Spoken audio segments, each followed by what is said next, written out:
Vamos trazer já mais uma vez Luísa Martins conosco para ouvi-la se o quanto esse resultado era esperado, Luísa, diante de outras situações com outras plataformas. Mas o quanto que isso pode eventualmente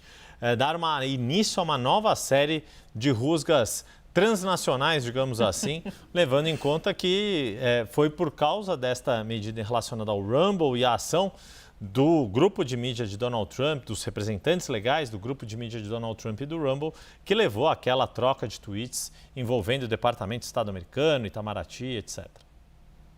Yuri, em primeiro lugar, uma decisão, um placar, digamos assim, a maioria formada era algo absolutamente esperado. Inclusive, a gente tem a apuração de que há uma tendência, de fato, de uma unanimidade na primeira turma em relação à validação, dessa decisão do ministro Alexandre de Moraes. Esse caso do Rumble, ele é bastante semelhante ao caso do X que a gente viu no ano passado, É claro que o Rumble é muito menos conhecido aqui no Brasil, muito menos utilizado. Eu, particularmente, nunca tinha ouvido falar até vir à tona esse embate aí com as justiças, na verdade o governo americano e aqui a justiça brasileira, nominalmente ali na figura do ministro Alexandre de Moraes. Então o impacto para a sociedade brasileira de uma forma geral é menor nesse caso do Rumble. Mas há uma expectativa de que esse roteiro se repita, A gente já tem visto isso, decisões judiciais do STF que o Rumble se negou a cumprir, dificuldade de fazer com que a empresa pague as multas que foram impostas justamente em função do descumprimento dessas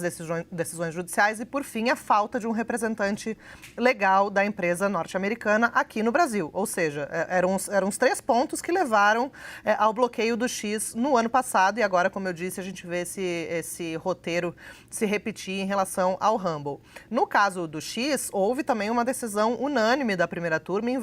referendar a decisão do ministro Alexandre de Moraes e no caso do Rumble a expectativa é de que não seja diferente, Porque há uma avaliação geral, não só na primeira turma, como vários outros ministros que integram a outra turma também, de que uma empresa ela pode ter sede no exterior, mas se ela opera no Brasil, ela é obrigada a seguir a legislação brasileira e isso não tem conversa. Pode ser que escalhe o embate? Pode, mas o Supremo Tribunal Federal, pelo que eu ouço nos bastidores ali, não está muito preocupado, em relação a esse tema e entende que é preciso marcar uma posição de que as empresas, principalmente as plataformas digitais, elas precisam estar sujeitas ali ao ordenamento jurídico e à legislação brasileira e também, claro, à Constituição Federal. Dentro do Supremo, Yuri e Débora, há uma percepção de que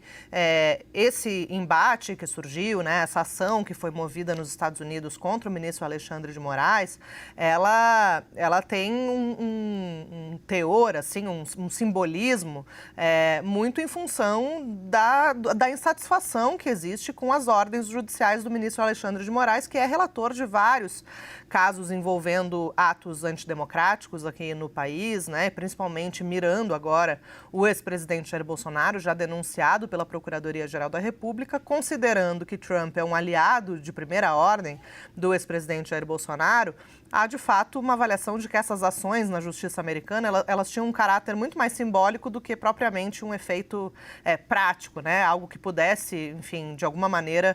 interferir nas decisões do ministro Alexandre de Moraes. Essa é uma situação que é considerada uma hipótese mínima, de acontecer, não é levado muito a sério, digamos,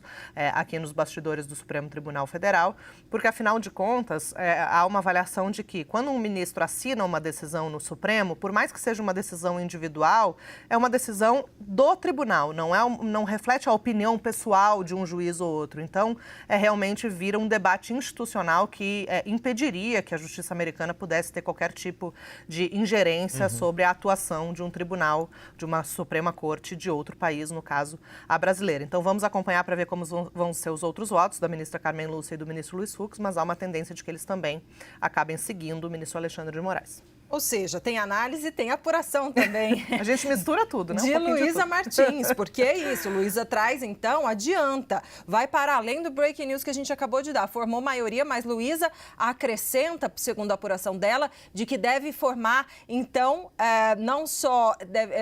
a maioria, mas também uma decisão unânime com voto favorável para manter a suspensão do Rumble. por todos os ministros da turma. Obrigada, Luísa Martins, por enquanto, que volta já.